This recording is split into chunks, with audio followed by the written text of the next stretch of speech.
Il destino del Nevegallo è un'agonia perenne che si ripresenta da alcuni anni e che ha l'effetto del cibo mal digerito. È stato così anche venerdì quando in Consiglio Comunale il sindaco ha riferito il contenuto di una telefonata, l'ennesima, con l'assessore regionale al turismo Caner. Ho riparlato prima con l'assessore Caner che conferma che non vengono erogati 16 milioni di euro di contributo, 12 milioni di euro. Era evidente, secondo me, che non ci fosse un impegno della regione sotto questo profilo. Probabilmente c'è stato un fraintendimento successivamente alla riunione nel confronto tra l'assessore regionale ed i giornalisti, per cui era passata una notizia che in verità ha falsato il quadro.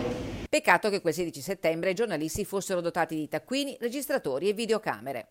La Regione i soldi a disposizione li ha, quindi non è un problema di sottrarsi alla responsabilità, anzi bisogna trovare i canali giuridici e amministrativi che permettano anche di fare interventi di questo tipo. E dunque, più che di falsare il quadro della situazione per motivi sconosciuti, bisognerebbe parlare di scaricabarile. Quello di cui è stato accusato il sindaco dalla minoranza consigliare è grave, e cioè di non avere cultura dell'amministrare, di avere trattato il Nevegal come un malato anziché come una risorsa, di essere abile a ribaltare la palla. Sul tavolo un ordine del giorno sottoscritto dalle minoranze senza il PD che poteva passare se fosse stato cassato proprio il punto che si riferiva all'impegno della Regione a fare la sua parte a fronte del passaggio degli impianti al Comune. Gli emendamenti sono stati respinti, l'ordine del giorno non è neppure stato messo ai voti e il presidente della Commissione speciale per il Nevegal, Franco Roccona, ha rassegnato le sue dimissioni. E quindi il dibattito, come nel gioco dell'oca, ritorna al via, che per il Nevegal è di nuovo uno stop. Massaro ha respinto l'accusa di non avere tessuto rapporti e invece ha detto che un piano c'è ed è quello presentato da Nevegal domani.